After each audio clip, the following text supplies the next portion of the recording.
Somebody complained this week that this was a very tough chapter to read because of all the names.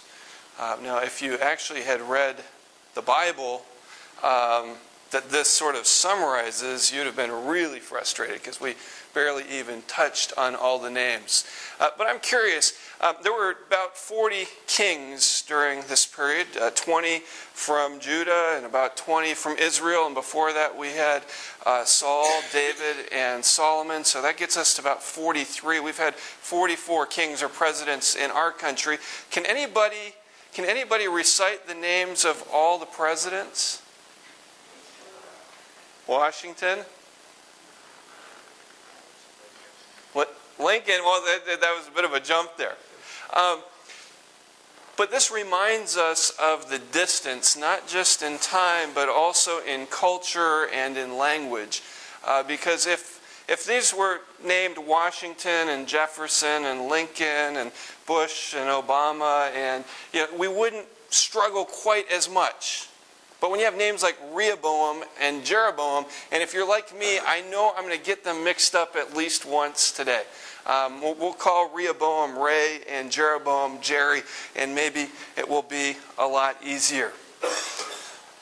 Wanted to share a story. I've titled my sermon this morning, Fiends in High Places. For those of you that thought there was a typo there, it's actually fiends and not friends in high places. But I want to share a story briefly about a high place in my life. And there's a picture of it here, and it's on your bulletins. It's a mountain in Ecuador called Pichincha. And actually this peak that you see there is called Rucu Pichincha.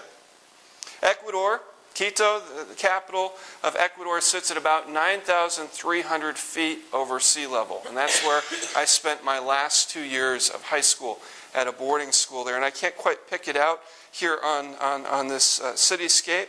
But if you look up to the top there and you see that snow-covered peak, that is Ruco. And I climbed that peak when I was about 16 years old. And the top of that peak is just over 15,000 feet. And it's tough to breathe when you get at that altitude, although when you've been living at 9,000, it's a whole lot easier than if you're living at sea level. Here it is up a little bit closer. Now, I didn't hike from the city all the way to the top. I went with a group of people who drove us most of the way up the mountain until we got even further up than where this picture was taken. Now, I took none of these pictures. I didn't even own a camera when I was 16 back in the dark ages of the late 1980s. And so these I've taken from the internet. This is about as close as we were able to drive. And as we got up there, the group that I was with, they had to get to the airport in a couple hours' time, and so they didn't want to continue hiking. I mean, we'd driven up, they were able to look down on the city, and they only had an hour or so left before they needed to leave, drive back down the mountain, and to get to the airport. But if there's a peak, and it looks climbable, and I'm there, I'm wired in such a way that I have to climb it. Now, why they let a 16-year-old, or may have been 15 or a 16-year-old, go off by himself and climb the rest of the way to the top of the mountain, I have no idea, but they did. And it looked doable. It's as you get closer, you can see some ways to scurry up. You don't need ropes or anything. And so I made my way up, and as I did, it started to get a little bit cloudy. But I was so set on reaching the high place. I mean, you don't go up a mountain and only get part way and feel good about it. You got to stand on the very top of the world like you're Leonardo DiCaprio in the Titanic, right? I'm king of the world. And so I was completely set on conquering this peak. Now, there were probably some people I was also trying to impress. And my guess is somebody probably said something like, you really shouldn't go hike that alone. And I said, oh, I'll be okay. I grew up in Peru, and we hike lots of mountains like this. So I set off. And as I got to the top, the clouds really started to come in until it looked like this. And I could hear the people down below saying, we have got to leave. We're going to miss our plane. Now, it's easy climbing up a mountain, even when you can't see exactly where you're going, because you're going up. But try walking down a peak like this when it's foggy. I started praying. Now, the reason I'd gone up this peak was all about me. I wanted to conquer this peak. I wanted to be able to say I was the one that did it. But when I got up and realized that I was in trouble, and partly the altitude issues had started to set in, literally at one point I'm looking for scraps of wood because I'm thinking I'm going to have to build a fire. Now, I don't have matches, so I'm not being entirely rational at this point. And I knew they had to leave. And so I started praying, God, show me a way. And I don't remember exactly how it happened, but I saw a gravel slide. I thought, well, I can slide down that. And I managed to do it, tore up my pants and everything, made it back to the car. But I realized that day, and as I thought about the story of the high places this week, that there are many things in our lives that serve as high places. We often speak of having had a mountaintop experience, and we usually refer to that as a very good thing, except when you have a mountaintop experience, invariably there's the valley that follows it, which is why we even recognize it as a mountaintop experience. And oftentimes we have those mountaintop experiences by going off to a special place. It may even be on top of a mountain. Now, my mountaintop experience here almost ended tragically, but thankfully God preserved me, and it reminds me of the psalm that we recited, that we've heard sung this morning. It says, I lift my eyes to the mountains. Where does my help come from? Now see, the psalmist here is doing something very interesting. See, the pagans, those that worship the pagan gods at that time, actually went up to the top of the mountains to worship their gods. Because they believed that physically, the closer that you got, I won't get up there, but the closer you get to God, the better spiritual connection you will have with God. And so they would place their altars up on those high places. Down in Peru, I've seen places on top of peaks where there were altars and things were sacrificed or left to the spirits of the mountain. This is a universal idea that the higher up we get, the closer to God we can get. But notice what the psalmist does. He says, where does my help come from? Does it come from the mountains?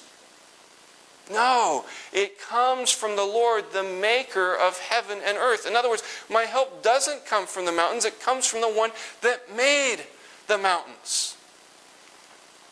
And he goes on to say, He, God, will not let your foot slip. The Lord watches over you. The Lord will keep you from all harm. And as I somehow made it down that mountain, miraculously, I believe, it was as if God was fulfilling this psalm in my life that day, not allowing my foot to slip, watching over me and keeping me from all harm.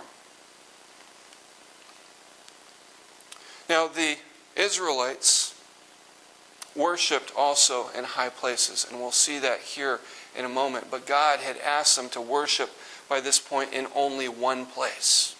And so that's the connection here with the fiends in high places. It wasn't just the pagans that were worshiping their gods in high places, but the Israelites began to worship the gods of the pagans also in those high places. Now specifically, why was King Solomon's kingdom divided?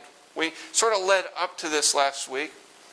Why was his kingdom divided? Why did God say to Solomon, your kingdom is going to be taken from you? It will be divided. Because of Solomon's sin, because he had followed and worshipped the gods of his foreign wives. Yes, he had sinned in marrying so many wives, particularly the foreign wives that God had instructed him not to, but the fundamental sin was that he had worshipped their gods. And so God takes the kingdom away.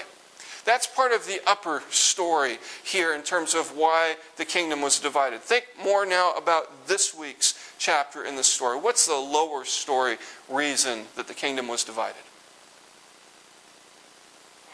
Taxes, okay? Rehoboam, he's the son of Solomon, he refused to lower the taxes when Jeroboam, who had previously been Solomon's official, comes representing the people saying, we can't bear this burden any longer. And Rehoboam then goes to his father's elders, his counselors, and asks them for advice. And they give him good advice, which he immediately turns away from, goes to his buddies and says, what do you think I should do? And they're like, hey, tax him even more. And so the pragmatic, low story reason that the kingdom is divided is because of Rehoboam's poor decision. Now, what had God promised King David, even back before Solomon? What had God promised to David?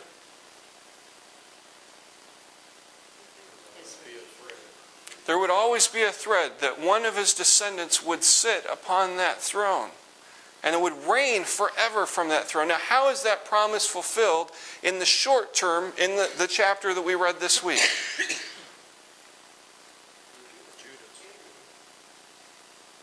Okay, so Judah remains as under David's throne, and Rehoboam takes the throne and serves as king of Judah. So God could have taken the whole thing away, but as God had promised Solomon, he said, I won't take it away in your lifetime, but I will take it away in your son's lifetime, and yet one tribe, Judah, will remain. And Benjamin remained united with Judah, and the Levites also probably remained united with Judah as well. Now, how does this promise get fulfilled in the longer term? Jesus. He is the king that reigns forever. So this is part of this thread, and we'll come back to this idea of a thread in just a moment. So we have Jeroboam, Jerry in the north. We have Rehoboam, Ray in the south. You have to sort of, depending on which side of the Mason-Dixon line you were born and raised in, you may struggle with the south, Judah being, the relative good guy versus the north being the relative bad guy. So depending on your perspective, you may celebrate this story or wrestle with it. But here you have a basic map showing you how the kingdom is divided. Notice that Jerusalem is at the very north of the southern kingdom of Judah. Then you have Bethel or Bethel and Dan way up to the north. And those two cities, Bethel and Dan, become significant because that's where Jeroboam places the two altars, the two calves. Now somebody said this, and those of you that were in our studies this week have already heard this, but they've said that there were 20 kings of Israel. By my count, there was only 19 because one didn't actually become king, but the math is still about the same. That 16 of them were bad. One was extra bad, one was bad mostly, one was the worst, one was not good but was better than the rest. That's a pretty bad track record, right? I mean, we can feel better about our nation's history with leaders compared to the kings of Israel at the very least. You have, starting out of the blocks, you have Jeroboam as king of the north. And what he does right off the bat is to say, it is too much for you to go up to Jerusalem. Here are your gods, Israel, who brought you up out of Egypt. He had made 2 golden calves, and he puts them before the Israelites and says, here are your gods. It's too difficult for you to go all the way to Bethlehem, to Jerusalem to worship God in his temple. So now, here are your gods. And they're not pointing you to God, the God of Abraham, Isaac, and Jacob. No, these are different gods. And by the way, these are the gods that took you out of Egypt. Who does this remind us of? Aaron. Remember Aaron when Moses was up on the mountain speaking with God? Aaron creates that one golden calf and says, here is your God who brought you out of Egypt. As if one golden calf wasn't bad enough, here Jeroboam creates 2 golden calves, and he places one down in Bethel, just across the border from Jerusalem, and one at the very north in Dan, and says, look, this way you won't have to go all the way to the temple in Jerusalem. He's trying to make things convenient for them. And in fact, they do, it says, begin worshiping those calves. And it says that Jeroboam built shrines on high places and appointed priests from all sorts of people, even though they were not Levites. And he created religious festivals. Now this is a high place in Dan, ruins of a high place that exists to this day. It wasn't always a mountain. In some places there were no mountains. And so they would build raised platforms, and on those platforms they would put the altars and the idols. Now let's look at Judah. This is the better, more God-fearing kingdom. If you were to look at all the 20 kings of Judah from about 931 BC to 586, and these are just estimated years, you would find that 8 of them, it says, did what was right in the eyes of the Lord. And I've got a cheat sheet if anybody wants that. Connie's got hers out from our study this week. 8 of them did what was right in the eyes of the Lord. But check this out. 5 of those who did what was right in the eyes of the Lord had at best a very mixed record. Because what you'll read, if you continue on in that verse or that phrase, it will say, the high places, however, were not removed. The people continued to offer sacrifices and burn incense there. And so even though the kings of Judah maintained temple worship in Judah, they allowed the foreign gods to be worshipped, the high places to be constructed, incense and offerings to be burnt there. And so it says in 1 Kings 14, speaking of the time in Judah under Rehoboam, it says, Judah did evil in the eyes of the Lord. By the sins they committed, they stirred up his jealous anger more than those who were before them had done. They also set up for themselves high places, sacred stones and Asherah poles on every high hill and under every spreading tree. There were even male shrine prostitutes in the land. The people engaged in all the detestable practices of the nations the Lord had driven out before the Israelites. All the detestable practices. So was Judah a holy nation and Israel an unholy nation? I mean, both of them were very, very far from God. Once again, we see the very first commandment being violated. Not just by a king, not just by a leader, but by the whole people of Israel. How many times as we've gone through the first 14 chapters of the story have we heard God say that he wants to be worshipped alone, that none of the other gods, the pagan gods or idols, should be worshipped, that all he wants is for the people to do as he has commanded. And they say, yes, we will worship you only. Yes, we will obey you only. And yet here we are once again with both nations doing what is evil in the eyes of God. First commandment basically says, you shall have no other gods before me. You shall not make for yourself an image in the form of anything. Look at this, in heaven above or on the earth beneath or in the waters below. Shouldn't make an image out of anything that God created and worshipped it. Why? Because you're to worship the one who created those things. Not to worship anything that is created, only worship the Creator. You shall not bow down to them or worship them. They do exactly that, whether they're in Judah or they're in Israel. Further along in Deuteronomy, we read, destroy completely all the places on the high mountains, on the hills, and under every spreading tree where the nations you are dispossessing worship their gods. Not only did they not destroy those places, they actually built them. Not only did they not avoid them, they actually went and worshipped there.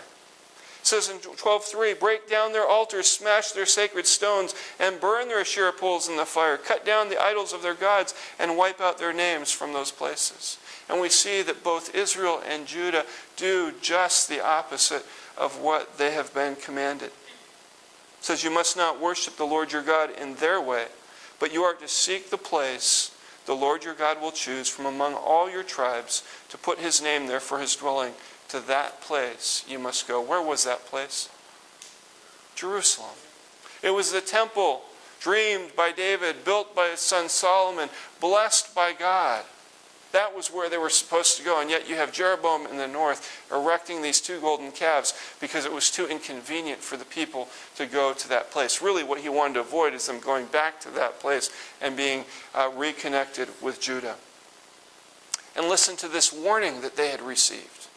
If you forget the Lord your God and follow other gods and worship and bow down to them, exactly what they're now doing at this point in their history, it says, I testify against you today that you will surely be destroyed. Like the nations the Lord destroyed before you, so you will be destroyed for not obeying the Lord your God. If God had said to you, if you worship other gods, bow down to idols, I will destroy you, would you worship other gods? Would you bow down to other idols? Hold on to that thought. We'll come back to it in just a second. Well, let's talk about these other gods, these idols, these high places. At least in the case of Judah and Israel. Asherah, the mother goddess. Baal, the god of fertility. Anybody want to guess which one of these images is the mother goddess and which is the god of fertility? Sort of obvious, isn't it? Moloch, the god of fire. Now, in Baal worship, the god of fertility, what sorts of things do you think they would have done to worship a god of fertility? to get God to send rain, which was a sign, we'll put it that way, of God's fertility. They would do all sorts of things that they thought would excite God into sending that rain. What do you think that you would do to worship a God of fire? Throw children into a fire. And as we will see, not this week, but in the coming weeks, we may touch on it, there were kings not only of Judah, but also of Israel that participated in these detestable practices. This is not only a nation divided from itself, it's a nation really divided and separated from God. Now, what's wrong with worshiping other gods or idols or worshiping in high places? Think about this in terms of whether it's the upper story or the lower story. What's wrong with this? God said not to. Do we need any other reason? What's that? It's the first commandment. If you can't keep the first commandment, how are you going to keep any of the rest of them? Chances are you can only keep the rest of them if you're actually keeping the first one. How about this? This is a tougher question. What can be or become other gods or idols or high places?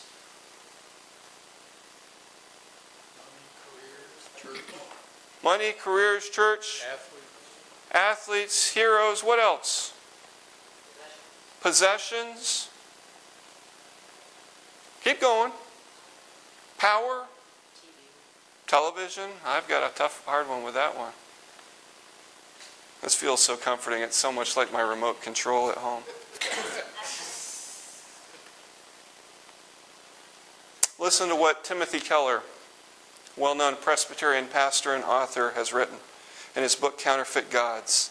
He says, the human heart is an idol factory. Not an idol as in not working, but idol as in a producer of idols.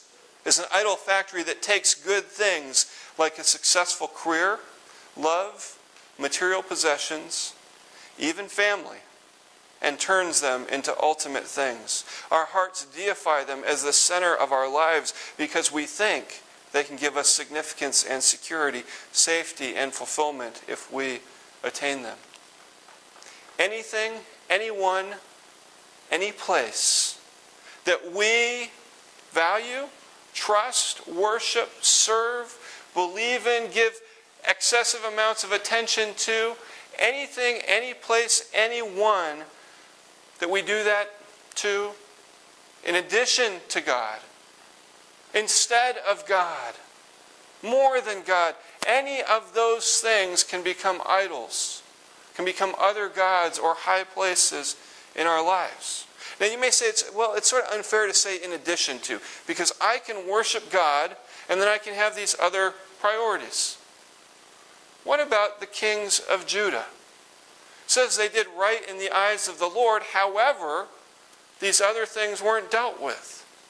That's sort of like us saying, well, I'm going to make God my priority on Sundays, and maybe here or there during the week, but the rest of the week, I'm going to focus all of my attention on my job or on my family.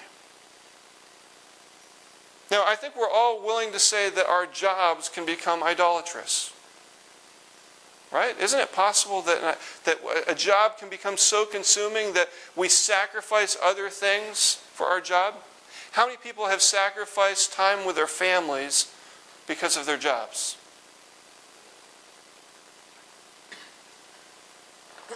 But how about families? How could loved ones become idols?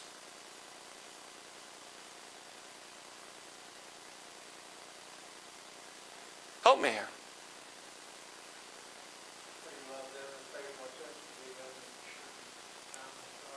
So anytime a family member becomes more important to you than your relationship with God, that is potentially idolatrous.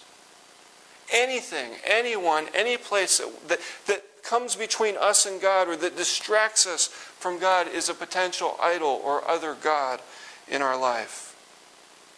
Which brings us back to the question that keeps coming up. And that is, do you trust me? God's question to each of us. Do you trust me for your worth? Do you trust me for your security? Do you trust me for your future? Or are you placing more of your trust in your job, in your pension fund, in your insurance, in your family member? What do we really trust? What do we really value? What do we really worship? The idea of worship is basically to serve. Who are we serving? Are we serving God, or are we serving our jobs? Are we serving God, or are we serving our families? Now, hopefully we can find ways to do these things simultaneously and appropriately. But when anything comes between us and God, even if it's the person that we love the most, then there's something wrong with that relationship. And that is frightening to me. That thread. Remember, God had said that if they served other gods and worshipped other gods and bowed down to Him, He would do what? Destroy them. Now, He's divided the kingdoms, but they're not destroyed. You see, one of the most amazing threads of the story is that God is faithful even when the people are disobedient. God is faithful even when we are disobedient. However, there will come a time when disobedience will be punished. And we will see that in a couple weeks' time in the case of the northern tribes of Israel. They will be obliterated. They will be taken off into captivity. And as a people, it will seem that they have ceased to exist. In fact, maybe they did cease to exist. We speak of the lost 10 tribes, and there's all sorts of theories about what happened to them. And eventually we'll see the kingdom of Judah conquered and hauled off. And yet God will promise, He'll say, there are still 7,000 that remain. Out of all these millions, there are 7,000 who are faithful to me, and I will continue to work through them. There was a pastor this week who was interviewed on television and was asked, why do you think your ministry is so successful? Why do thousands of people come out to hear you preach in stadiums? And he said, because I always keep my message positive. Now I got a question. Is this a positive message? If you don't worship me, I'm going to destroy you. Doesn't sound very positive, does it? If anything comes between me and you, it's idolatrous. Is that positive? No, but it's God's Word. See, the most positive thing about Scripture is that even in the negative circumstances, even when people do turn from God and worship other gods, we see that God is faithful. The positive story here, the positive message is, no matter how unfaithful you are, God is still faithful. But the question is, will you share in the story? Will you experience the promises of the story? And so, we have to ask each and every day, where does my help come from? Does my help, does my security, does my value, does my self-esteem, does it come from my job? Does it come from my husband or my wife, my boyfriend or my girlfriend, my children, my family, my friends? Or does it come from God? It's only of value if it comes from God. And maybe that's God calling, saying... In fact, Paul and Barnabas, and we'll end with this, Paul and Barnabas were witnessing to the Romans who worshiped many gods. And in fact, they were so excited to see Paul and Barnabas that they thought that they too were gods. And so they were going to worship Paul and Barnabas. And Paul says to them, we are bringing you good news, telling you to turn from these worthless things. Remember, we're to worship nothing that is created. We are to only worship the Creator. Worship none of these worthless things.